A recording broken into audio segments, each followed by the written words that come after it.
Lideramos el camino de la opinión pública y buscamos que la cultura del debate alcance consensos y soluciones a los problemas de nuestro país.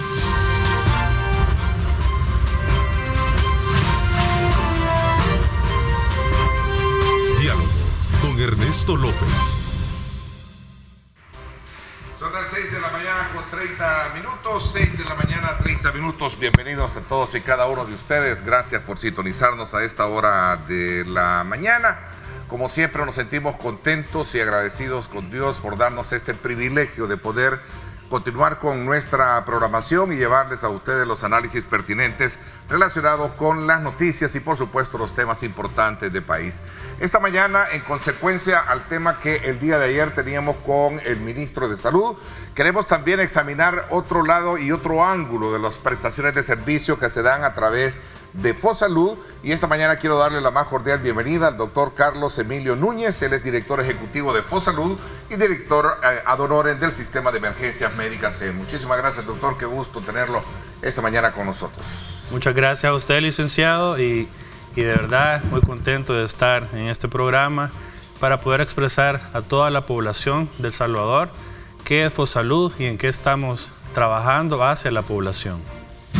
Doctor, hay una fase importante que ha venido desempeñando a lo largo de su existencia FOSalud y tiene que ver precisamente con las etapas del servicio en comparación con el sistema general de salud.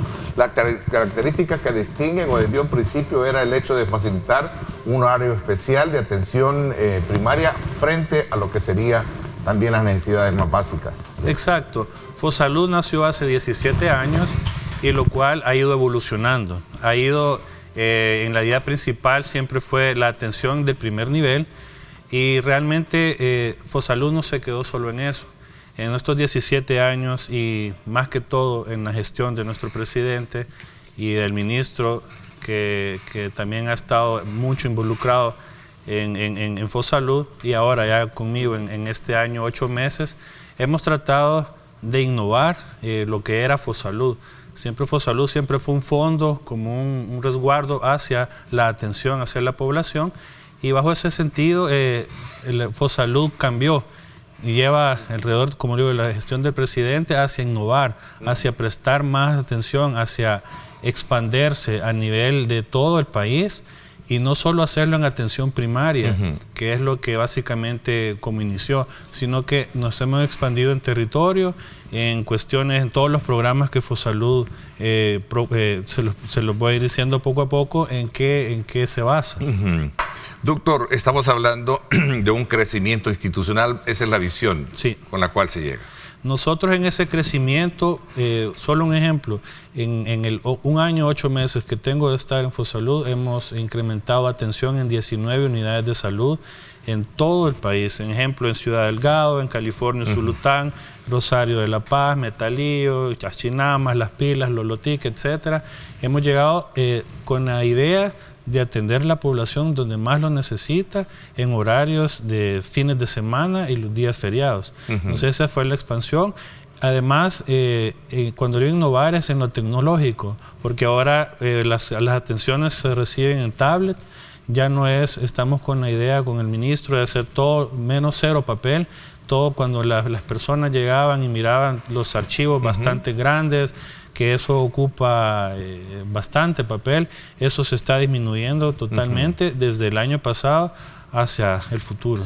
Bueno, y es que, como decíamos con otros que usan el tema de la tecnología, esta vino para quedarse y a ser facilitadora. Lo conversaba, por cierto, con la directora del Seguro Social, cómo se está automatizando todo el proceso, que obviamente, si lo vemos desde el punto de vista burocrático, es engorroso.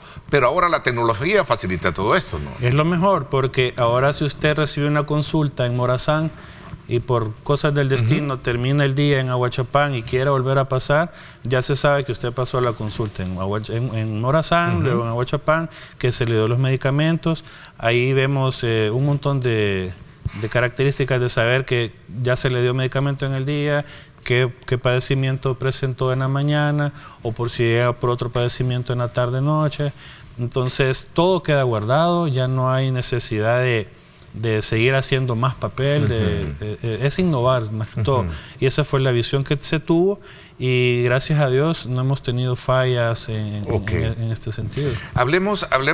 Comencemos un poquito conociendo el tema de la ampliación de horarios en las unidades de salud. Usted me mencionaba algunas unidades que han tenido eso y cuál ha sido el impacto social, porque sin duda alguna cuando comparamos municipios que están alejados de la ciudad donde se tiene tal vez una infraestructura mucho más amplia de servicios de salud, el traslado, desde luego en el pasado era un gran problema. Exacto. Primero no se contaba ni con las unidades de transporte, las ambulancias, ¿no? Exacto. Y creo que ahora ha cambiado muchísimo todo eso. Sí, en este tiempo, en estos 2 años, prácticamente hemos cambiado esa perspectiva.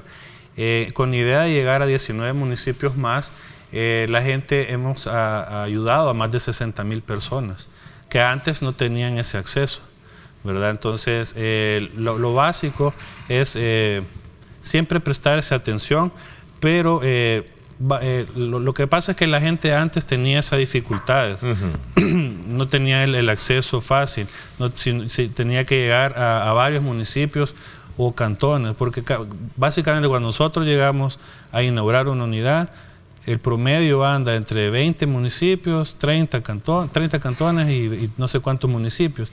Y le tocaba gastar o invertir mucho dinero en bus y todo eso para llegar a cierta unidad.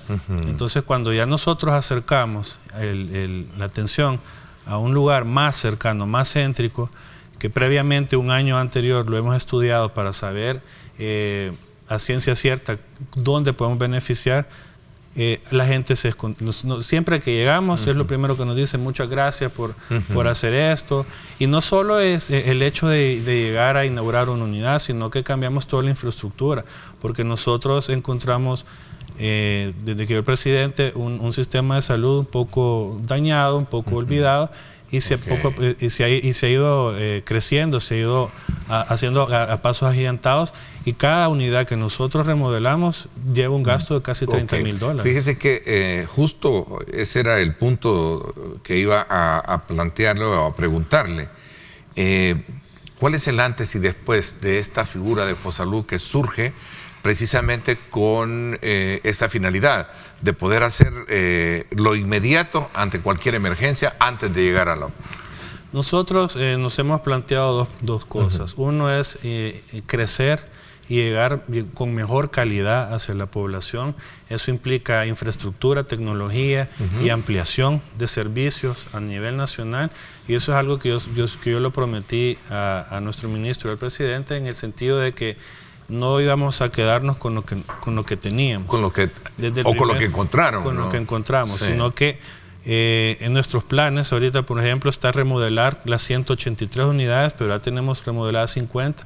En este año nos faltan alrededor de 130 unidades que encontramos en mal estado, ¿verdad? Entonces, para nosotros es un compromiso que cada vez que yo me he comprometido con la población, con la gente de Fosalud, a ir a todas las unidades de salud desde que llegué, y ya llevo el 80%, porque es lo primordial, como un médico, llegar a cada rincón del país a ver las necesidades de primera mano. Entonces la gente de Fosalud no me puede dejar mentir de que yo he llegado a todos esos lugares. Entonces, con su pregunta, ¿qué encontramos? Unidades muy dañadas, un celo hacia la misma gente, porque no se llegaba a la población, cosas que no tenían, muebles dañados, o sea, no se sentía esa empatía hacia la institución de quererla. Entonces, eso poco a poco, esa idea se ha ido cambiando, se les ha ido, con mi presencia, me imagino, eso también les ha gustado a nuestros compañeros, pero no solo eso, sino que llevar muebles nuevos, incentivar. O sea, llegó un director más de campo, ¿no? Exacto. Más de supervisión, más de acompañamiento, que de alguna manera no existían. Y en ese momento también, en 17 años, no se les había dado un incentivo económico a ninguno de los empleados, un contrato colectivo, etcétera, o sea, uniformes a todos los compañeros.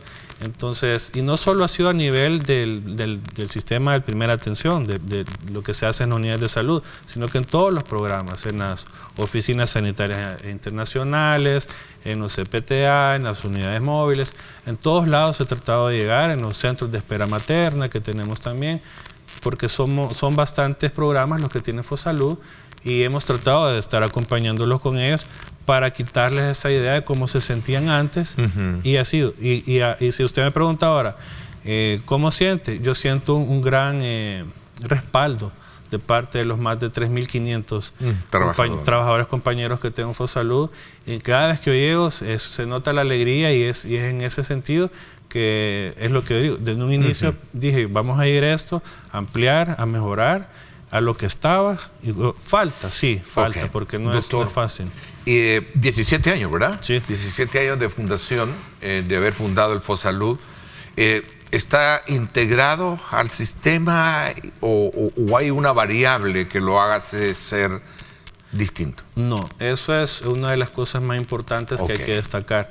El sistema integrado de salud está compuesto por la cabeza, que es el Ministerio de Salud, y de ahí dependemos varias instituciones adscritas, como el Bienestar Magisterial, está el Seguro Social, está el ISRI, está Fosalud, el Sistema de Emergencias Médicas, porque, como estábamos hablando anteriormente, antes eran unas islas completamente.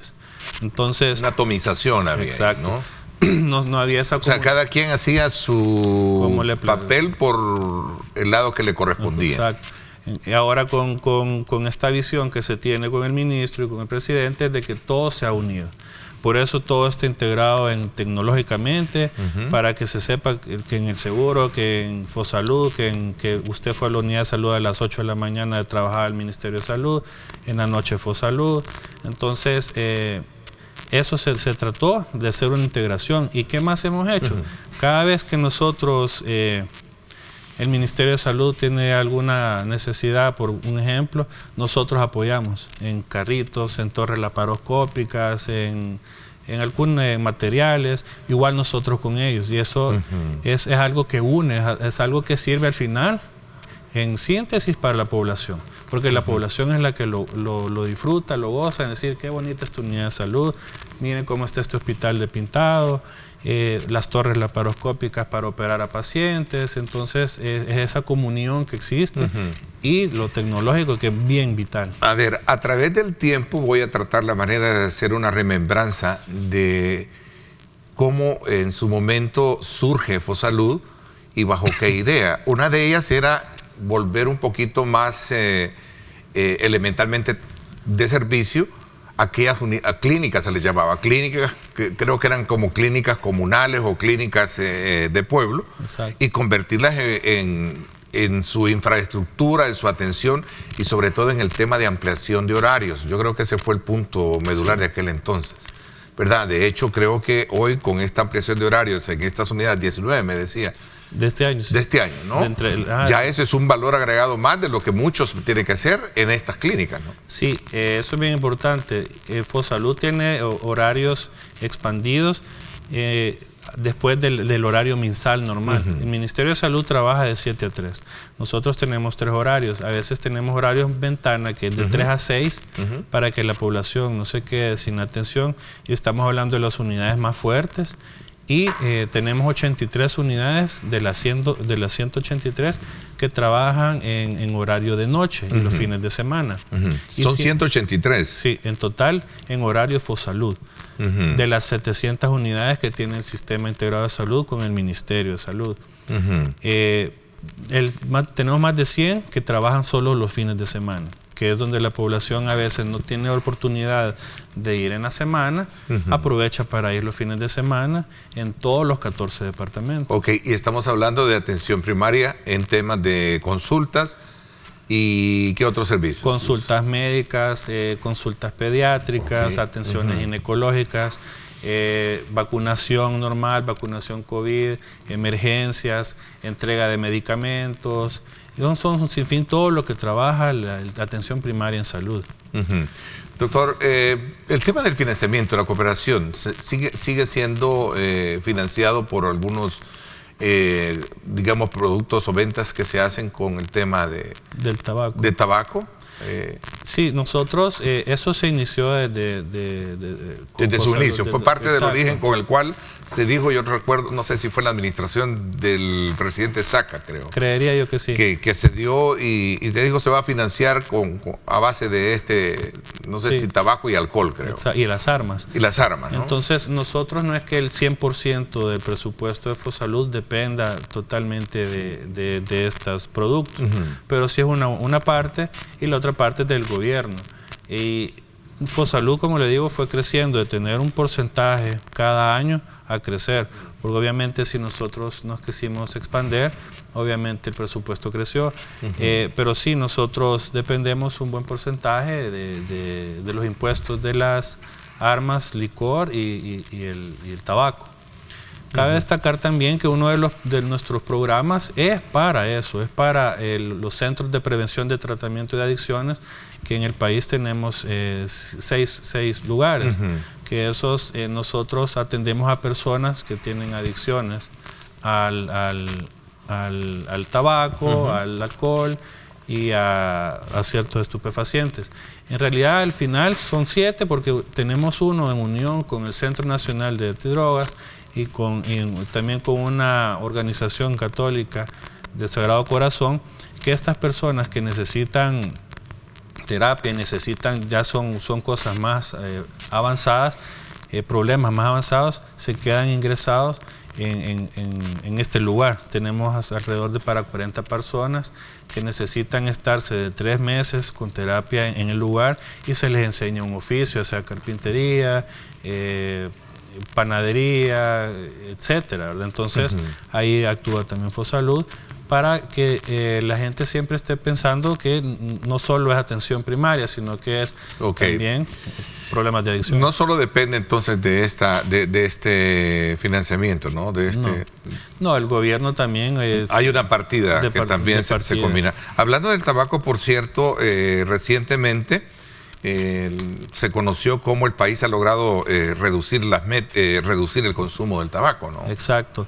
Eso es un logro histórico que se tiene a nivel nacional y que no queremos no solo dar con banderillazo, sino que también lo queremos mantener y prolongar, porque es un flagelo que le cuesta mucho dinero al país, alrededor de $200 millones. Todos estos, el problema del tabaco, el problema del alcohol. Entonces nosotros hemos batallado con todo mi equipo de Fosalud hacia llegar hacia las comunidades, a los colegios, a las alcaldías, para tratar de disminuir, tratar de hacer que la conciencia a cierto grupo etario de los adolescentes y los jóvenes a que no consuman el tabaco, porque se les enseña de que no es productivo o que es muy dañino para la salud. Y se logró a que el consumo de la edad de adolescentes en los colegios cada vez es mucho menos a que ellos desean el vicio de fumar. Era un detonante esto, doctor. Sí. Yo recuerdo que se hicieron en gobiernos anteriores, se hizo mucho énfasis en campañas de esta naturaleza. No recuerdo bien cuál fue el impacto que estas tuvo, pero cuando usted me trae a colación este dato, donde el 70% de los jóvenes, según una encuesta que se llevó a cabo, evitó el cigarro debido a las advertencias. Entonces eso quiere decir que fue de mucho impacto, ha sido de mucho impacto las campañas promocionales que se han hecho alrededor del tabaco. Sí, lo importante de esto es que la Organización Panamericana de la Salud y Mundial de la Salud nos está observando y nos está apoyando. No lo estamos haciendo solo, igual el Ministerio de Salud. Entonces, al tener el apoyo de ellos, al tener esa unión, nos hace más fácil llegar a los lugares, llegar a los colegios, como lo repetía, o universidades también, hacer ímpetu, de que no es correcto ese vicio de fumar. Entonces, ¿qué pasa? Entonces la Organización Mundial y la Panamericana de la Salud se da cuenta de esto, porque ellos hacen como lineamientos y nosotros los seguimos, y al ver que el país ha reducido al 70% de que los adolescentes no ocupen o no necesiten el cigarro, lo avalan, lo aplauden. Entonces eso hace que, como en otros años, que no sentía esta colaboración o este apoyo de la organización, a nosotros sí nos lo da. Entonces, al ver eso, se expande y se hace una noticia. Pero no solo nos queremos quedar con el logro, sino que mantenerlo. Entonces, sí, hace 1 o 2 semanas se hizo esta presentación. Nos hemos comprometido como FOSalud a seguir batallando, porque no nos queremos quedar con los laureles, sino que seguir expandiendo a otros grupos etarios, no solo quedarnos con adolescentes, seguir batallando con alcaldías que nos ayuden a llegar a esos... porque nosotros lo que hacemos también es capacitar a las personas, no solo quedarnos con el hecho de decir, miren, no fumen o hacer charlas, sino que capacitamos a los personales de todas las alcaldías, de colegios, para que ellos repliquen lo que FOSalud hace. Siendo más específico o práctico quizás en este tema, para nadie es un secreto encontrarse en algunos lugares no tan públicos, porque ahora creo que hay ciertas restricciones, hay prohibiciones a muchos menores, y digo tal vez no menores o adolescentes, ¿no? Creo que la palabra es más adolescente desde el punto de vista de fumando, sin en algún momento tener claro de que a la larga representa uno de los más grandes problemas y cuya incidencia fue más expuesta hoy con el tema del COVID-19 que ya vamos a hablar, doctor. Sí, los adolescentes, ese es el problema, que nosotros quisimos llegar a este grupo, porque cabe destacar que cada vez que uno va a un lugar, siempre estaba entre 1 o 2 adolescentes, entre la estadística, pero nosotros tratamos siempre con el equipo de FOSalud a hacer investigaciones, a llegar a bares, a llegar a hoteles. Siempre tratamos de llegar y poner nuestros rótulos a los lugares cerrados, a que no se expongan al uso del tabaco. Entonces, esas son las batallas. Casi siempre hacemos entre 2.000 a 3.000 inspecciones a nivel nacional para controlar eso, ¿verdad? Ahora, en las noches sí, es lo que usted menciona, hay lugares, hay bares que alguna vez han tratado de querer incidir en fumar, pero se sabe y se les dice en los restaurantes, bares, etcétera, hoteles, que si se llega a encontrar a una persona ahí se le da una multa, ¿verdad? Y esa es una multa. Me están preguntando acá, me dicen, Ernesto, qué buen tema. Muy frecuentemente con mi familia visitamos restaurantes o lugares públicos, y a veces es molestia el hecho de que alguien esté fumando.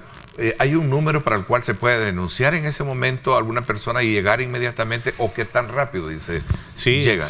Tenemos... Eso es bien interesante, porque yo he tenido el caso de la experiencia de mis hijos, estar con mis hijos en algún lugar y están fumando. Sí, nosotros le vamos a compartir el número de teléfono, que cada vez que llegue, es mucho menos frecuente ahora que esto suceda, porque no debe pasar. Siempre tiene que existir el rótulo de FOSalud, que vean que es prohibido fumar, ya sea... Y aunque sea abierto el lugar. Sí, no se puede, si es un bar, un restaurante, no se debe hacer. Y exponerlo, porque tenemos para eso un número que se da las denuncias y lo recibimos, y nosotros hacemos esa inspección, para lo cual nosotros decir, mire, si no... nos hablaron de tal X lugar ahí, por ejemplo, en la zona rosa, donde no se puede fumar. Entonces nosotros recibimos la denuncia, se manda el equipo para que ellos vayan a hacer la inspección y decir, sí, y si efectivamente nosotros vemos de que se está fumando y no están cumpliendo con la norma, con la ley de FOSalud, se impone la multa, que no es tan barata. Entonces ya con eso se ha ido disminuyendo cada vez más el uso del cigarro en cualquier centro o en cualquier lugar. Fíjese que no pensé que tuviese el grado de atención este tema en particular, pero muchos están reaccionando y preguntan también alrededor de ese tema. Ernesto, pregúntale también sobre el uso de cigarrillos artificiales. El vapeo. El vapeo que le llaman, ¿sí? Sí, eso es... ¿Ese también no es permitido dentro de una infraestructura? En este momento nosotros estamos también, como es algo innovador, algo nuevo, que no se esperaba que llegara con tan potencia al país, se está haciendo la lucha, ¿verdad? Porque eso incluso en los estudios se han demostrado que es mucho más dañino a un cigarro normal. Y la gente o los jóvenes lo ven como algo innovador, como algo cool, y entonces sacan su vapeo y lo hacen. Y eso por el momento sí lo están haciendo en discotecas y en lugares, pero la buena noticia es que nosotros justamente este año vamos a regularlo y a luchar para la eliminación de este vapeo. Sí, según acá otro televidente nos dice, Ernesto, interesante el punto, porque muchos jóvenes hoy creen que por andar con ellos, que lo hacen más para lucirse, lo que están haciendo es, como siempre, dañando sus pulmones. Sí, es que por eso le digo, los estudios han demostrado que es mucho más dañino y antes era el cigarro. Ahora lo innovador es este vapeo, pero no, quiero decirle a la población que es muchísimo más dañino que el cigarro normal. Si quiero ahorita les quería dar el número de teléfono, que es para que la gente ¿es el 2528-9727? Ese. Ok, ahí está usted, amigo que nos sintoniza, para denunciar cuando usted vaya a un lugar público, ¿verdad? Llámese restaurante, hoteles, en la playa, en las montañas. Sí, usted puede, si se siente afectado por alguien que está haciendo uso de un cigarro, llamar a ese número, 2528-9727, ¿verdad? Exacto. Está disponible de lunes a viernes, de 7:30 a 3:30 p.m. Exacto. Y eso, aunque el horario normal de FOSalud, horario administrativo, no significa de que va a pasar. Usted lo puede decir al siguiente día y nosotros igual hacemos las inspecciones necesarias. Ok, implementación del Sistema Integrado de Salud junto al MinSal. Me comentaba de que hay una buena coordinación y que uno de los puntos medulares es el hecho de poder contar con herramientas de tecnología que facilitan la información. Sí. A ver, ¿qué papel jugó FOSalud y ha jugado también en ese contexto de emergencias que ha tenido el mundo y especialmente el país con el tema de el COVID-19? Hablamos también de una atención inmediata que se da a través de unidades móviles, que creo que tienen una flota de unidades móviles bastante equipadas para poder atender emergencias de esa naturaleza. Vamos a hablar de eso cuando regresemos. Perfecto. Gracias por estar con nosotros y estar enviando sus comentarios, sus preguntas. Las vamos a tomar en cuenta, escríbanos. Recuerden, ahí están nuestras plataformas digitales.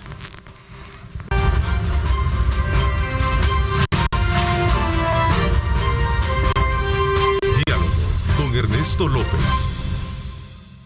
Bien, gracias nuevamente por estar con nosotros a esta hora de la mañana. Lo cierto es que, como muchos ahí lo están diciendo en sus cuentas y nos escriben, independientemente de que sea artificial o no, pero no debería de ser una situación permitida en los restaurantes o lugares públicos, ¿no? Así es que yo creo que es bien importante de acotarlo, ¿no? Sí, eso con este tema. Hacerle recalco a la gente. Ok, hablemos un poquito del papel, el rol que jugó del COVID ante la situación de emergencia COVID-19, la viruela símica, por cierto. Entiendo que hay un sistema de vigilancia epidemiológica que no solo se tiene acá, sino que también en el tema de fronteras, y ahí juega un papel bien importante FOSalud. Sí, exacto. Cuéntenos un poco. FOSalud desde el inicio de la pandemia jugó un papel muy importante en las oficinas sanitarias internacionales desde entonces hasta la fecha, en el hecho de que cada frontera, que tenemos 12, ya sea marítima, terrestre o portuaria, si un paciente llegaba con temperatura, llegaba con síntomas,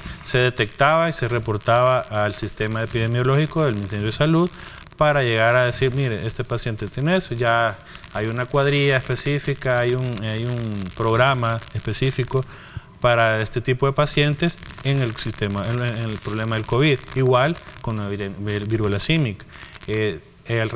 Todo caso que se ha detectado se notifica y ya se sabe con los protocolos que se siguen para que no se haga una propagación. Pero no solo tratamos con la OSI, sino que también nosotros hemos estado al 100% en las unidades de salud con la vacunación. Desde que se inició la vacunación el año pasado, en las 183 unidades de salud, nosotros contamos con la vacuna en horario Fosalud y en horario que siempre se nos pidió cuando había un repunte bastante considerable. Nosotros estábamos siempre en unión por el Sistema Integrado de Salud, nos daban las directrices de qué hacer y nosotros como Fosalud prestábamos la atención, que no se ha acabado, pero ya es cada vez menos, pero nosotros siempre estábamos con los horarios de Fosalud en la vacunación, toda la vacunación COVID. Ahora, ¿qué importancia tenían las unidades móviles en ese sentido? Nosotros contamos con 5 unidades móviles en las cuales andan en todos los rincones más lejanos del país, que se desplazan a diario para dar consulta médica a los lugares donde no existe una unidad de salud o es muy remoto que la gente pueda llegar. Entonces hubo un tiempo, alrededor de 2 a 3 meses, que tuvimos que suspender las unidades móviles para consulta y las ocupamos para vacunación. En esto nosotros íbamos casa por casa a vacunar a las personas que tenían dificultad para ir a una unidad de salud, una dificultad para venir a San Salvador, al megacentro o cualquier unidad para la vacunación. Entonces, pero ya se retomó de nuevo esa modalidad de unidades móviles con atención médica, ¿no? Exacto. Eso fue en su tiempo del año pasado, cuando estaba el Omicron, que fue un momento bien difícil. Al terminar esa fase o ese repunte, esa ola, se retomó otra vez de la unidad móvil como tal. Y ya pasamos de febrero a marzo del año pasado a hacer su normalidad, que es estar acá, acercarse como unidad móvil que está muy equipada, que tenemos médicos, enfermeras, odontólogos, licenciados para que se brinde la atención en los lugares que se da la unidad móvil. A ver, doctor, hablando del COVID, es importante acotar de que estas unidades también prestan el servicio de la vacunación. Siguen, ¿no? Sí. Siguen con el tema de la vacunación, porque si bien es cierto, ayer lo conversaba con el ministro, y por eso hacía hincapié que esto era como una especie de complemento, segunda parte de lo que el día de ayer evaluábamos de cómo habíamos cerrado el ciclo en el tema de salud y emergencias y cuáles son las perspectivas de cara a lo que viene para el presente año. El tema del COVID vino para quedarse. Por consecuencia, el tema de la vacunación debe de ser recurrente o permanente, ¿no? Sí, nosotros, eso es bien importante recalcar porque a veces las personas, por estar trabajando o por la cultura del país, a veces dejar todo a última hora. Nosotros tenemos horarios muy extendidos en el país, en Fosalud, que si no se pudo vacunar en la mañana, lo puede hacer en la noche.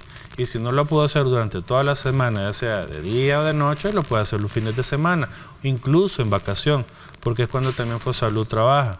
En vacación siempre se contó con la modalidad de vacunar, vacuna normal y vacuna COVID. Eso siempre es en horario Fosalud. Son las mismas vacunas que usted encuentra en el Ministerio de Salud en horario normal, las mismas va a encontrar en el horario de Fosalud, con la ventaja de que usted puede ir a cualquier hora de la noche y se le va a poner su vacuna, igual en los fines de semana. Entonces quiero hacer ese énfasis en la población, que piense de que porque se acabó a las 3 de la mañana la consulta en cierta unidad, obviamente que tenga horario Fosalud, ahí se le va a poner su vacuna. Para quedarse, sí, nosotros a ciencia cierta no sabemos cuánto va a durar el COVID, esperemos en Dios que sea muy poco o que ya no sea tan letal como fue, pero que tenga la población conciencia y certeza de que vacunas siempre vamos a tener, al igual que el molnupiravir, que es el otro medicamento importante que ha llegado a contrarrestar esta enfermedad. Ok, con respecto a la vacunación, me preguntan acá si hay que pedir cita o ya es abierto el... Gracias a Dios, desde hace meses atrás ya no hubo necesidad de hacer cita. Y ya no hacer colas, y ya no hacer ningún tipo de que le quite tiempo a cada persona del país. Usted puede llegar a cualquier unidad de salud, ya sea del Ministerio de Salud o del Seguro Social o también de Fosalud, y no es necesario llegar a hacer citas. Usted solo mire, necesito la vacuna, el refuerzo de la tercera, la cuarta, y se le pone sin necesidad de cita. Doctor, aquí me están haciendo una pregunta con relación al tema del tabaco y si en algún momento tienen contemplado seguir impulsando ese tipo de campañas, porque se ven muy pocas campañas con un enfoque a poder decirle al adolescente que fumar es dañino, que el alcohol destruye, etcétera, etcétera. Sí, nosotros batallamos constantemente. Cada semana tengo reuniones yo con los gerentes y nosotros implementamos o vemos la manera de cómo enfatizar más en la población. Nosotros seguimos lineamientos y nosotros también planteamos año con año cómo van a ser las estrategias. Sí, se hace mucho trabajo, puede que la población no lo note, pero nosotros en esas campañas tratamos de enfatizar. Sí lo hacemos bastante, constantemente, año con año. Llegamos, como decía anteriormente, a muchas alcaldías, a muchos lugares. Porque lo que la gente está esperanzado o quiere ver es ver spots o ver comerciales en la tele. Y lo que nosotros hemos descubierto que es mejor es llegar personalmente a los lugares, a las comunidades, a las ciudades, a batallar donde nosotros sabemos que hay más exposición o que hay más venta de los cigarrillos o que los mismos adolescentes o grupos etarios tengan accesibilidad al cigarro. Entonces nosotros es que ahí vamos, hacemos inspecciones también constantemente en todos los lugares, en colegios, en universidades, en bares, como les decía anteriormente, para que nosotros tengamos mapeado dónde es exactamente donde se tiene que llegar a profundizar más. A ver, doctor, en honor al tiempo, porque quiero invitar también al público que nos está viendo a que me acompañe en la segunda parte. Voy a hacer un análisis sobre las perspectivas económicas de cara al presente año desde la óptica del presidente del Banco Central de Reserva, que estará con nosotros. Y voy a correr un poco en el tiempo para que nos hable también de otro papel importante que Fosalud tiene con respecto a la atención materno-infantil. Cuéntenos un poquito sobre ello. Eso es un punto bien importante para la población, que nosotros también, aparte de estar integrados como sistema integrado de salud, también lo hacemos con el despacho de la primera dama. Nosotros tenemos 21 centros de espera materna en todo el país, que es un centro de espera materna. Cada vez que una persona, que una mujer está embarazada y tiene la necesidad que antes en gobiernos anteriores no se tenía con tanta accesibilidad y necesita trasladarse al hospital, esto es como un punto intermedio que la mami puede tener y estarse ahí en este centro de espera materna por una semana, si es posible, hasta su momento a sentir que ella cree que tiene o que tiene dolores o que piensa que va a dar a luz. Ahí hay atención con licenciadas especializadas, se les brinda comida, se les brinda hogar, se les brinda atención de primer nivel, se les da estudios, todo eso, mientras se traslada posteriormente a un hospital. Esto puede variar de días, puede que en un momento llegue ya a punto de dar a luz y se le traslada inmediatamente, o puede tardarse días. Si en ese momento ha pasado de síntomas, se regresa a su casa, pero si en ese transcurso del tiempo necesita ser llevada o se ve que está en una labor de parto, se lleva al hospital.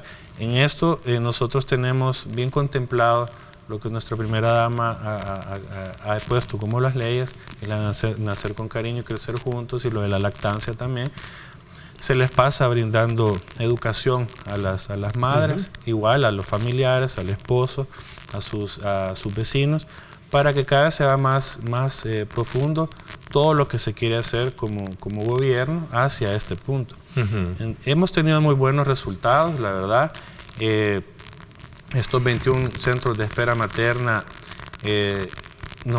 ayudan mucho a la población, de verdad. Cada vez las muertes maternas son a cero, como antes, que se tenía bastantes. Entonces ese es el punto medular que se ha tratado, y realmente las madres se sienten cada vez con más confianza cada vez que van a estos centros que tenemos nosotros de Fosalud. Todo esto, como usted bien lo mencionaba, tiene que ver mucho con lo integral, lo general que presenta la ley Nacer con cariño, ¿verdad? Sí, esto es un complemento, es un todo, complemento, ¿no? Exacto. Ella tuvo una visión bastante increíble, bastante profunda, y nosotros acompañamos esta visión de ella en el hecho de que se cambia todo totalmente, sí, como se los hacía parámetros antes. O protocolos de atención. Y a comparación de otros países ha dado unos grandes resultados. Las mamis se sienten cada vez mejor de llegar a su término final del embarazo. Y eso cambia la perspectiva y el pensamiento de toda la población, desde que un inicio todo salga bien y continúe bien hasta el momento de la labor de parto, y posterior también crear esa cultura de la lactancia materna, que es lo más importante también. Ahora, doctor, el año que recién concluye fue un año que centró toda su mayor atención de lo que ya conversábamos, el COVID. Pero teníamos también a la par otras enfermedades. ¿Cuáles fueron estas? Por ejemplo, también el grado de atención que se hizo, o el registro de personas quemadas debido a la festividad, fue un punto bien importante también, sí, que valorar en la evaluación que se hizo de fin de año, ¿no? Sí, ese es un punto importante. En el 2020-2021 sí disminuyeron bastante las otras consultas que nosotros le llamamos como enfermedades respiratorias, gastrointestinales, y el punto focal siempre era el COVID. Ahora, el año pasado, no puedo decir gracias a Dios, pero el COVID se ha ido haciendo a un lado, y los números no mienten, porque nosotros en este periodo de vacación en el cual acabamos de terminar, se duplicó la consulta que teníamos como normal en los años anteriores, antes del COVID. Y eso nos da una perspectiva, una imagen de que ya las enfermedades cotidianas que tenemos ya están regresando, llámese disentería, gastrointestinales, de respiratoria, gripes, que son las que básicamente llegamos a tener. Ahora, con los quemados, siempre existió, pero con un número considerable de disminución a otros años anteriores, ¿verdad? Pero sí hubieron, y nosotros siempre se atendieron por parte del sistema de emergencias médicas y todo parte del sistema integrado de salud también. Ok, doctor, el tiempo se nos fue. El caso de la viruela símica es... ¿cuál es el estatus actual? A diferencia de otros países, tenemos un muy bajo nivel de contagios. Contagios. Y lo importante para la población es que contamos con el medicamento. Todo está controlado desde que se hicieron los protocolos. Entonces es importante que la población esté con calma de que se está controlado esta enfermedad, y que contamos con el medicamento y la vacunación también para cualquier momento llegase a pasar algo. O sea, no tiene mayor trascendencia, impacto o trascendencia. No. Bueno, se ha logrado mantener o controlar esto. Exactamente. ¿No? Bueno, el tiempo se me fue. Quiero agradecerle el que nos haya permitido, desde luego, obtener esa información sobre la ampliación de horarios en 19 unidades de salud. Unidades de salud, ¿verdad? Sí. Así es que muchísimas gracias por habernos dado esta evaluación del trabajo que ha venido desarrollando a los 17 años Fosalud, y que ahora bajo esta nueva administración, me dice, tiene un nuevo enfoque, ¿no? Así es, y gracias a ustedes por la oportunidad de poderme dirigir a la población y decirles de que Fosalud va a continuar pensando en unión con el Ministerio de Salud por la población, y que vienen mejores cosas también, remodelaciones y más ampliaciones para toda la familia Fosalud y toda la población. Ok, muchísimas gracias entonces, doctor. Nos vamos a la pausa, son las 7:17. Gracias nuevamente por estar con nosotros. Quédese, vamos a conocer cómo cierra el ciclo económico del país, cuáles son las perspectivas que se tienen de cara a lo que arranca, ¿verdad? Y qué es lo que podemos tener desde la perspectiva del presidente o la opinión del presidente del Banco Central de Reserva, Douglas Rodríguez, que en segundos estará con nosotros también acá, dándonos a conocer ese enfoque de país y global. Vamos a la pausa y regresamos.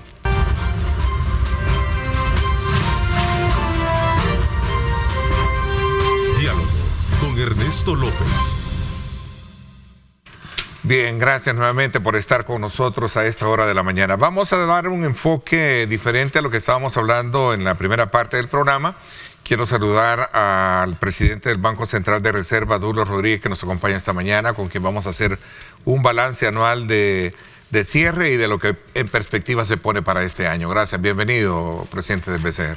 Buenos días, Ernesto, y buenos días para el pueblo salvadoreño que nos sintoniza. Qué gusto estar acá y compartir con ustedes noticias relevantes de la materia económica. Bueno, sin duda alguna, la economía es uno de los principales retos que se tienen para cualquier país y especialmente cuando el nuestro ha estado a lo largo de estos años anteriores atendiendo un tema de mucha preocupación para los salvadoreños, que era el tema de la seguridad. Sí. Curiosamente, en los análisis que hemos hecho, presidente del BCR, que hemos hecho en el contexto de este régimen de excepción que se mantiene vigente en el país, es el hecho de que la población, una de las principales preocupaciones que expresaba era el tema de la violencia, la delincuencia, sí.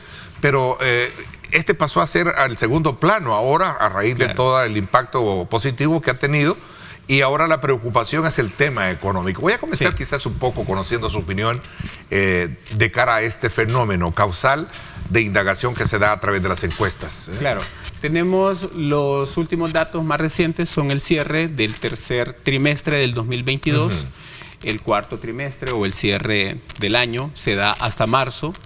Esa es la fecha que, de acuerdo a las normas especiales de divulgación de datos, se tiene que publicar el cierre del año, pero la información más reciente y los indicadores económicos más recientes nos dan que en el tercer trimestre del año 2022, El Salvador registró un crecimiento económico de 2.2%, es decir, el Producto Interno Bruto del país creció un 2.2%. Con ese dato se registra el tercer trimestre consecutivo en el 2022 con cifras positivas de crecimiento.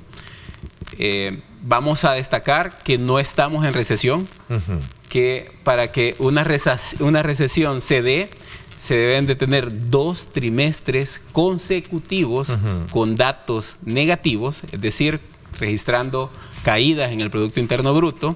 Y tampoco estamos en una estanflación, que también ha sonado ese tema, que algunos están desinformando a la población salvadoreña de que estamos en una estanflación. Una estanflación es cuando se tienen precios altos por producto de la inflación y también se tiene una recesión. Y lamentablemente ninguna de las dos está sucediendo en el país. Lo que se está viendo en la economía, y de acuerdo a los indicadores más recientes, es que la economía salvadoreña se muestra resiliente a todos los shocks económicos que hay en el mundo, altas tasas de interés, también las altas tasas de inflación, que están relacionadas porque las tasas de interés son las que bajan la inflación. La guerra entre Ucrania y Rusia, que también ha afectado a todo el mundo, que ha generado también shock económicos y elevados también precios de los productos en las materias primas. Y eso, a pesar de todos esos shocks económicos, el país, la economía salvadoreña se muestra resiliente y está creciendo, en cambio de las demás economías del mundo que han tenido que bajar su proyección económica de crecimiento anual. El 71% de países del mundo ha tenido que bajar su proyección económica de crecimiento producto de la guerra entre Ucrania y Rusia y todos los shocks acumulados. No somos la excepción entonces cuando en parámetros o en indicadores vemos que no logramos lo que quisimos crecer, pero sí logramos mantenernos. De hecho, la proyección de crecimiento de este año, el de nosotros, es de 2.8%. Y 2.8%, si lo comparamos a otros gobiernos, por ejemplo, el gobierno anterior, el promedio del gobierno anterior fue de 2.3% La proyección de crecimiento para este año, 2023. 2.8, no, del año 2022 no, okay, es 2.8. Y si vemos los gobiernos pasados, por ejemplo, el anterior, el crecimiento promedio del anterior gobierno en crecimiento económico fue de 2.3%. Aclaremos, el gobierno anterior no ha tenido los 3 años que ha tenido este gobierno con crisis sanitaria, crisis económica, altas tasas de inflación, altas tasas de interés y la guerra entre Ucrania y Rusia, que son 5 factores que han afectado a todo el mundo y han desacelerado la economía mundial. Y si nos vamos más atrás, estamos hablando que CEPAL, sí, fuente de CEPAL. Vamos a también detallar eso. Si nos vamos más atrás, históricamente El Salvador, es la fuente de CEPAL, sí. Si nos vamos un poco más atrás, en la historia de El Salvador se registraban en promedio un crecimiento del 2%. ¿Qué significa esto, Ernesto? Y también los salvadoreños tienen que darse cuenta de que a pesar de que este gobierno ha tenido 5 shocks económicos en menos de 3 años, el país está creciendo más, una tasa más alta que lo que crecía en la historia del país.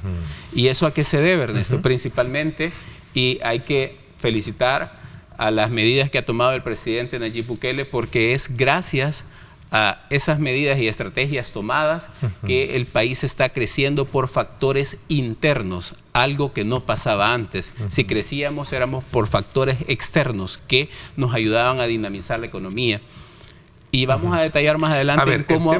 el tema de la seguridad, yo se lo planteaba al inicio y con eso abrí el análisis, el diálogo de esta mañana con usted, sobre la percepción que tiene la población. Digamos población en términos generales, pero también el empresario, aquel que nos está viendo, sin duda alguna también tiene una opinión, digamos, bastante positiva con relación a resolver uno de los grandes problemas que detenía el tema de la economía del país, que era la inseguridad, que era la violencia, la extorsión. Nosotros destacamos como principal impulsor del crecimiento económico del país el tema de la seguridad pública.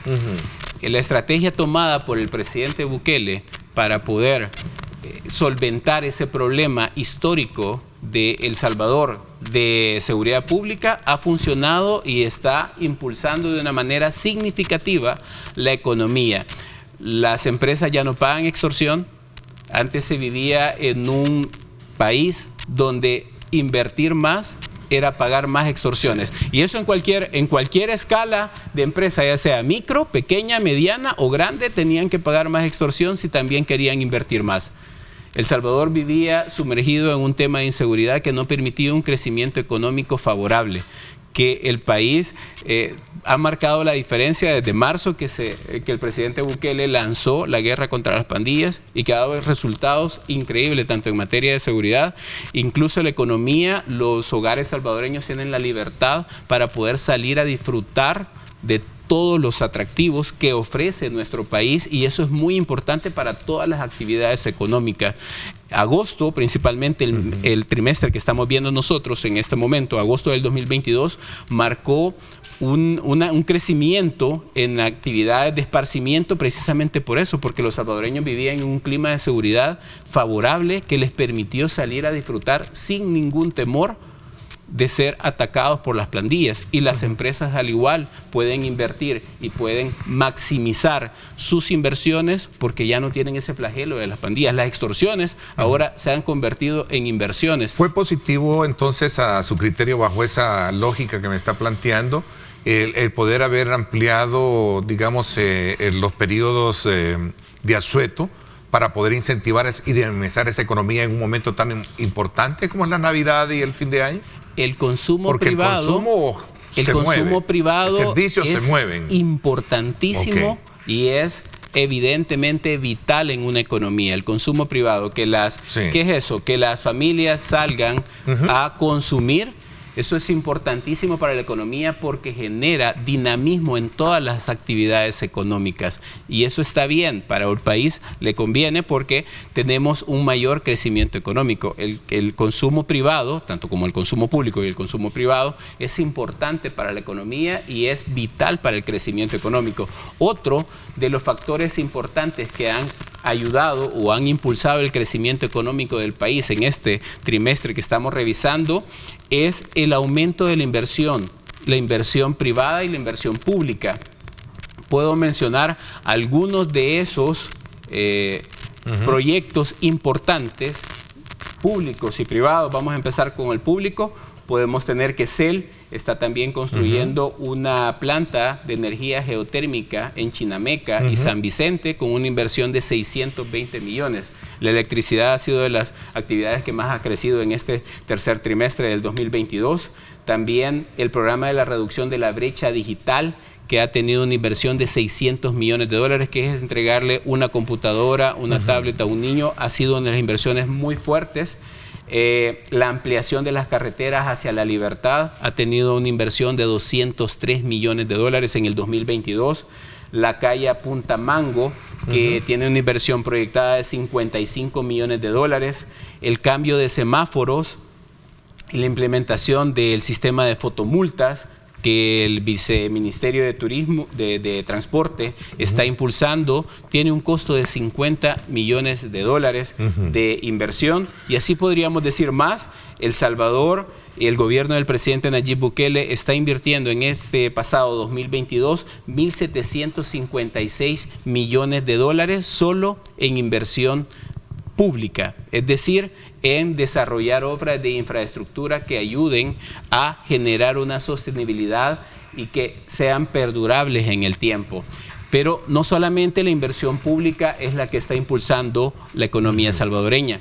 Vamos a hablar también de la inversión privada. ¿Por qué privada? Porque si el país no tuviera condiciones favorables económicas que generaran la confianza de los inversionistas, no tuvieran la intención de invertir. Echémosle esa mirada entonces al sector privado, que es un eje fundamental dentro de la estructura económica de un país.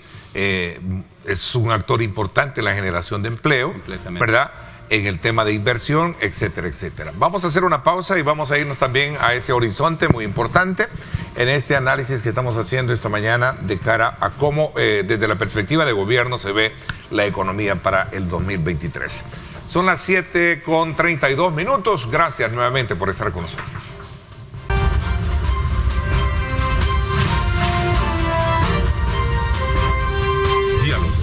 Ernesto López.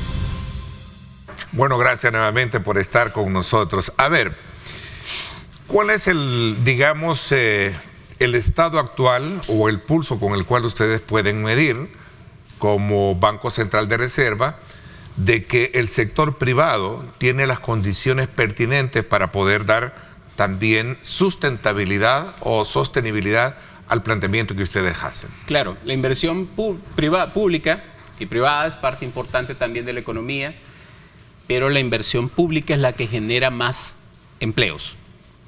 De hecho, 8 de cada 10 empleos de El Salvador son generados o son puestos por la empresa privada. La empresa privada, parte importante del dinamismo, y las inversiones generan muchos empleos, muchísimos empleos, tanto directos como indirectos. Ya vamos a ver también que la construcción ha aumentado en 2 dígitos su crecimiento en el tercer trimestre de 2022. Pero para no dar nombres de empresas, porque no se puede por secreto estadístico, puedo decir que una aerolínea en El Salvador está invirtiendo en este 2022 $3.000 millones. 3.000 millones de dólares, que es una cantidad sumamente grande, sí. Pero es una aerolínea que está invirtiendo en el país. Y vamos a poner a otra. Está también la construcción de 3 hoteles por una misma empresa que lo está construyendo en San Salvador, en La Libertad y en La Unión por $1.200 millones. Hay una operadora telefónica que está expandiendo y modernizando sus redes móviles y Wi-Fi y está invirtiendo en el país en el 2022 y continúa invirtiendo en este año $700 millones. Hay una empresa también que se dedica a la producción de cemento que está invirtiendo $330 millones. También está una empresa que está invirtiendo en infraestructura, en tecnología y granja de aves, que está invirtiendo $134 millones. Está también la Millennium Plaza, que está costando más de $100 millones. La Bitcoin Tower, que cuesta $60 millones. Hay una distribuidora de energía eléctrica que está invirtiendo $59 millones para poder mejorar su red de distribución. Y son también proyectos de diversificación de la matriz energética que tiene el país. También hay otra empresa que se dedica a la expansión de tecnología y la infraestructura que está invirtiendo $50 millones. Hay un banco del sistema financiero que está invirtiendo $48 millones en tecnología para mejorar sus canales digitales. Está también la torre. Esto es en todo el país. Sí, o sea, inversiones, porque en Oriente hay varios muchos proyectos también fuertes. En Usulután, por ejemplo, hay una inversión. Y es que se está fuerte. diversificando. El presidente Bukele quiere también llevar el desarrollo a los polos, tanto a Oriente como en Occidente, para poder también tener una diversificación de los empleos, para que las personas de Oriente y Occidente no tengan que venir a trabajar a San Salvador, sino que encuentren fuentes de empleo también en sus sitios de origen. Y eso es bien importante porque si nosotros lográramos concentrar, Ernesto, tú y los salvadoreños que nos sintonizan, San Salvador, La Libertad concentran, y San Miguel obviamente concentran una gran cantidad de personas y los empleos se generan ahí. Tenemos que diversificarlos. Y aparte, que todas las inversiones también se tienen que diversificar, y esa es la apuesta del presidente Bukele, que también las playas de Surf City lleguen hasta el oriente del país a través de Punta Mango. Y ya vimos que le está invirtiendo cerca de $55 millones para poder construir esa carretera que va a llegar directamente hasta Punta Mango. Eso es parte importante, generación de empleos. Ok, a eso iba. Punto y coma. Esto ¿es sinónimo de generación de empleo para el país? Sí. ¿Y por qué podemos decirlo? Solo la construcción ha generado nuevos empleos, 5.700 empleos. Pero basándonos en datos reales y en datos globales, los que tiene el Seguro Social, que es el que alberga la cantidad de datos de los empleos formales, de los informales no. Los formales están llegando a 956.500 empleos formales registrados a septiembre del 2022. Aportados por el sector privado. Un 80% por el sector privado y un 20% por el sector público. No podemos dejar a un lado, un poco en el capítulo de los actores que están haciendo inversiones. Tenemos en el sector de acá, en la zona rosa, tenemos a Presidente Plaza, que es otra de las grandes inversiones que se tiene, que pertenece a todo el grupo corporativo de esta empresa. Pero en tema de empleos tenemos un dato muy importante, que ya casi nos acercamos al 1.000.000 de empleos formales, algo que no se había visto en la historia del país. Y podrán decir, sí, pero ¿y cuánto teníamos antes de la pandemia? ¿Cuál era el promedio en el 2019 de empleos formales? El promedio era 861.000 empleos. Ese era el promedio. Y a septiembre de este año, a septiembre del 2022 registramos 956.500 empleos. El promedio del 2021 fue de 875.000 empleos. 875.000, y a septiembre del 2022 son 956.556 empleos. Pero hay otro dato muy importante, que regularmente en la historia del país solo el empleo crecía entre 1 y 2% anual. Con esta cifra que estamos viendo en estos momentos, el país está creciendo a un 6.7% en empleos formales. Estamos casi cuadriplicando lo que se generaba de empleos en la historia del país.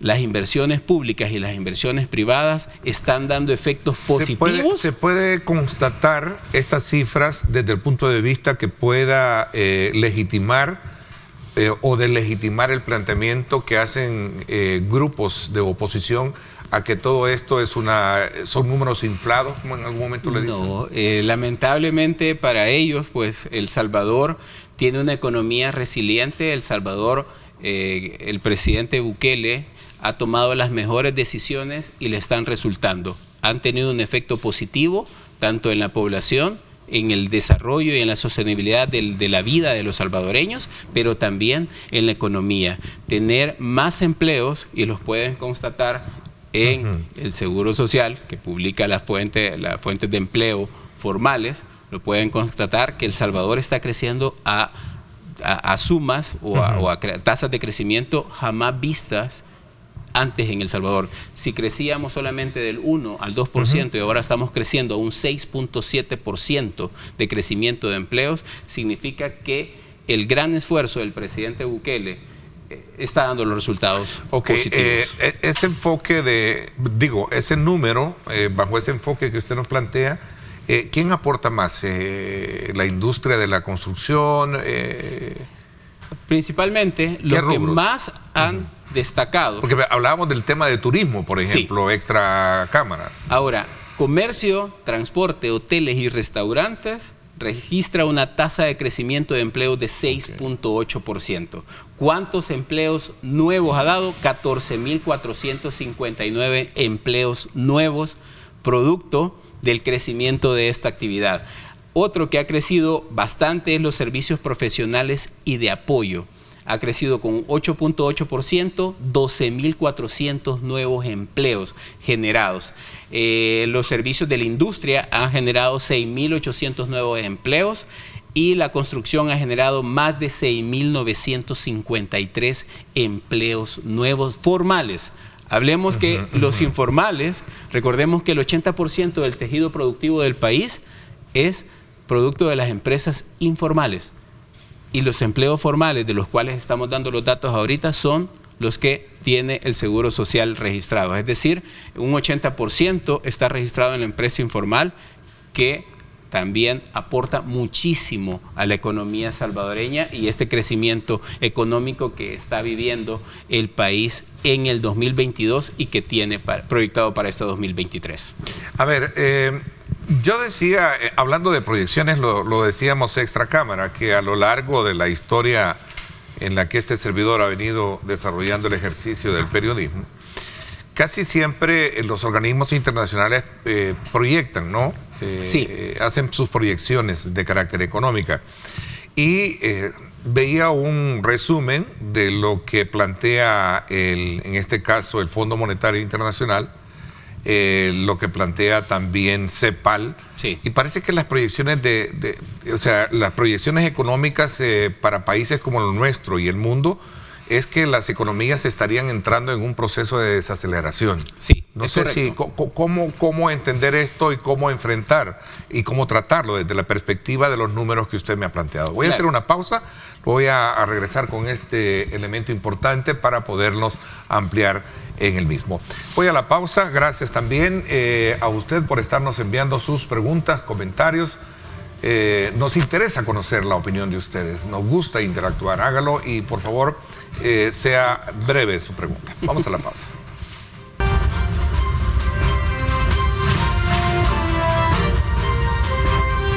Diálogo con Ernesto López. Bueno, gracias nuevamente por estar con nosotros a esta hora de la mañana. Decía de que cómo entender o comprender a base de los indicadores o números que usted nos ha dado, que son bastante interesantes, las proyecciones de crecimiento que se pueden tener económicas para este año. Hay casi alrededor, indagando un poco las fuentes, todas oscilan que andaríamos en un crecimiento del 1.3, 1.7% para el país. Sin embargo, hablan también de una caída hasta del que es el 1.7, perdón, voy a hacer una corrección. Y lo veía en un informe del Fondo Monetario Internacional, lo veía también en el tema de CEPAL, y no recuerdo si era el Banco Mundial, que en su momento también lo planteaba. ¿Cómo entender esta situación? La OCDE también ha dado sus proyecciones del mundo. De hecho, para nadie es un misterio, para ningún economista tampoco se puede tapar los ojos y decir hay una desaceleración económica de índole mundial. ¿A qué se debe? Precisamente a la guerra entre Ucrania y Rusia, que todos pensaron que iba a ser corta, pero realmente hasta la fecha todavía sigue la guerra entre Ucrania y Rusia. O sea, esa prolongación ha venido de alguna manera. Exactamente, desacelerar la economía mundial y eso obviamente El Salvador tampoco es inmune a esos shocks económicos mundiales, pero ya destacamos también, Ernesto, y es también bastante importante mencionarlo, que El Salvador por primera vez en la historia del país que tiene una economía que está creciendo por impulsos internos. Sí, los impulsos externos son bastante importantes e influyen, pero El Salvador está destacando su crecimiento económico gracias a impulsos internos. Mencionamos precisamente el tema de la seguridad pública, que es un impulso importantísimo para la economía, el turismo, que ha significado muchísimo, la inversión pública y privada, que está bastante encaminada al desarrollo económico del país, y también a la baja de las materias primas, producto de las bajas de las tasas de inflación que se han generado recientemente. ¿Cómo entender el tema del Fondo Monetario Internacional? Precisamente ellos hacen sus proyecciones basados en sus propias metodologías, y ellos han pronosticado, y es así, una baja del 71% de los países en su crecimiento económico del 2022, y 55 países han ajustado su crecimiento económico a la baja para su proyección del 2023, precisamente porque la guerra de Ucrania y Rusia está generando una desaceleración económica. Precisamente para el 2023, para este año en curso, de acuerdo a la metodología y a las proyecciones del Banco Central de Reserva, El Salvador estaría registrando un crecimiento dentro del 2 al 3%. El año pasado el Fondo Monetario Internacional calculó que la economía global iba a crecer 3.6%. Ha revisado a la baja y hoy ha pronosticado que el mundo crecerá un 3.2%. 3.2 es lo que proyectó el Fondo Monetario Internacional que iba a crecer el mundo en el 2023. Ahora ha realizado también una revisión a la baja y proyecta que el mundo crecerá económicamente en un 2.7%. ¿Es normal una revisión a la baja? Sí, es lo más responsable. Producto de esos shocks económicos a los cuales los países no pueden decir, no me afecta, porque sí nos afecta a todos los países. Sin embargo, El Salvador y el presidente Bukele ha tomado las mejores estrategias y están dando los resultados esperados y positivos para el 2022, y esperamos que para el 2023 también mantengan su curso y esa proyección de 2 al 3% sea también efectiva. ¿Descartamos una recesión? Sí, a la fecha descartamos una recesión, pues tenemos 3 trimestres consecutivos con cifras positivas que promedian un 2.7%, cerraríamos el año con un crecimiento económico de un 2.8%, y el 2023, nuestra proyección del Banco Central es que El Salvador tenga un crecimiento económico del 2 al 3%. ¿Y basado en qué? En seguridad pública, en las fuerzas de seguridad que están brindándoles toda la confianza a las inversiones, tanto privadas como internacionales también, que están viniendo al país a invertir, para poder maximizar y para poder establecer sus empresas acá, que ayudan también a que las familias salvadoreñas tengan más ingresos a través de la generación de nuevas fuentes de empleo, que ya lo revisamos, que las fuentes de empleo en El Salvador están creciendo, pero también la otra estrategia del presidente Bukele de generar al país de El Salvador como un destino turístico internacional está funcionando. Ayer lo destacaba el Ministerio de Turismo, se cerró el año con 2.5 millones de turistas, cuando la proyección era de 1.9 millones de turistas, y que esos 2.5 millones de turistas que ingresaron al país en el 2022 dejaron más de 2.400 millones de dólares, producto de lo que gastaron esos turistas en nuestro país. Y no solo vienen más turistas, sino que también se quedan más tiempo en nuestro país, y eso genera también que gasten más. Eso ayuda a que, por ejemplo, las actividades comerciales, las actividades de hoteles, las actividades de servicios, las actividades de restaurantes generen también más ventas. al generar más ventas significan que generan más ingresos, más ganancias. Si tienen más ventas también necesitan más mano de obra, generan más nuevos empleos, y si hay más nuevos empleos también hay más ingresos para las familias salvadoreñas, y si hay más ingresos para las familias salvadoreñas también consumen más, y el consumo privado también es parte importante de la economía. Cadena, ¿no? Y llega hasta el gobierno. ¿Por qué? Entre más se consume, entre más venden las empresas, tienen más ganancias, pagan más impuestos. Entre más consumen las familias, también generan más impuestos y también retornan al gobierno para que pueda seguir invirtiéndole en seguridad, en educación y en salud. Ok. Punto tratado, y no puedo pasar por alto este otro tema que tiene que ver con las pensiones en el país. Sí.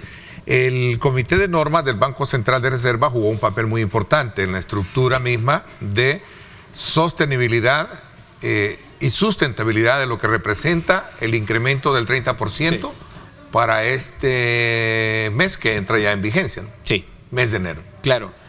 Hubo un trabajo arduo. Quiero felicitar públicamente a la Gerencia de Regulación Financiera y a todos los asesores también que ayudaron para poder generar esas 36 normas que son vitales para poder pagar esas pensiones en enero de este año. La instrucción la ley dictaminaba que teníamos 90 días para poder hacer la normativa. El Banco Central de Reserva, a través de su comité de normas, la generó en 2 semanas. 2 semanas de arduo trabajo, sí, fue 2 semanas de arduo trabajo. Se aprobaron el 30 de diciembre a las 9 de la mañana, se aprobaron las 36 normas para poder operativizar el pago de las pensiones y que empezaran a partir de enero del 2023 a pagarse las pensiones con el incremento del 30%.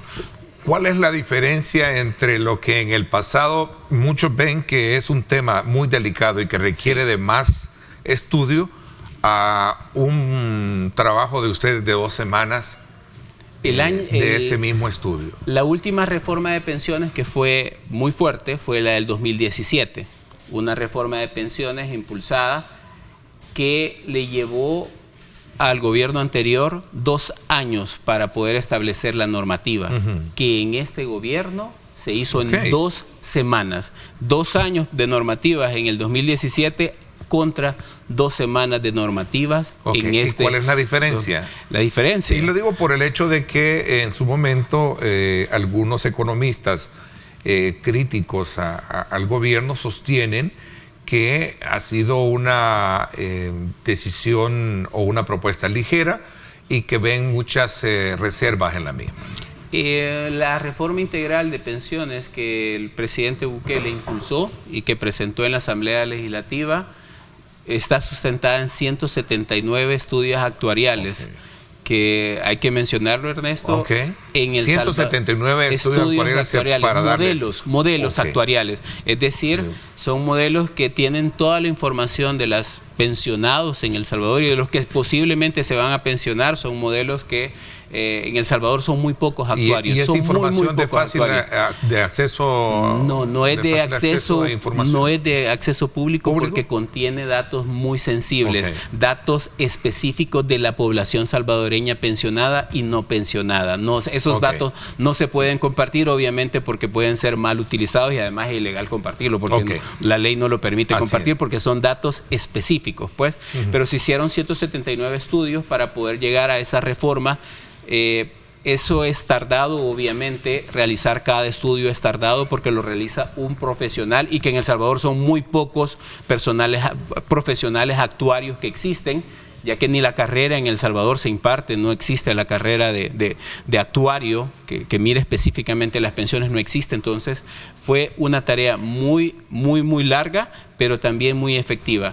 Y parte de la normativa para que saliera en 2 semanas es que la ley también quedó clara, quedó práctica y sencilla.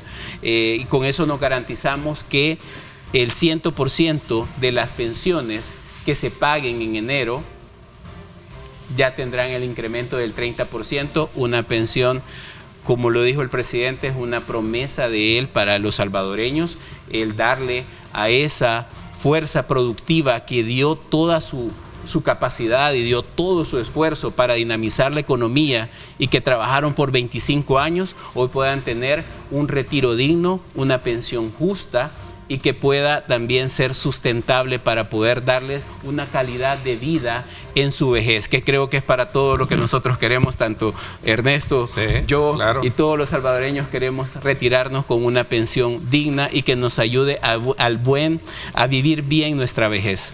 En síntesis y para el cierre de la misma, es una propuesta que tiene la garantía y la sostenibilidad en el tiempo. Sí. A diferencia de lo que pueden pensar otros. Está sustentada, tiene 179 estudios actuariales. Tiene ese respaldo, ¿no? Sí, tiene ese respaldo. No son parches como lo hicieron en el anterior pasado. No son parches tras parches, tras parches, tras parches. Es una nueva ley de pensiones que viene a beneficiar y a dignificar a aquellos trabajadores que dieron todo para que la economía salvadoreña en su momento estuviera creciendo. Y ahora es tiempo de que se retiren y que puedan tener una pensión digna y justa para que puedan disfrutar su vejez. Todo lo bueno termina y este es un tema de la economía que me apasiona mucho y lastimosamente el tiempo se nos terminó. Pero vamos a tener más por delante para seguir haciendo los análisis pertinentes del ADN de la economía nacional. Gracias por habernos acompañado. Al contrario, Ernesto, gracias por la invitación y que tengan un buen día también. Por mi parte, esto es todo por hoy. Gracias nuevamente a ustedes por esa fina atención que nos prestan. Continúe con nosotros. Tenemos una programación muy importante para que usted pase muy, pero muy entretenido a lo largo del día. Gracias, pásenla bien y como siempre recuerden también lo más importante, amar a Dios sobre todas las cosas. Lideramos el camino de la opinión pública y buscamos que la cultura del debate alcance consensos y soluciones a los problemas de nuestro país.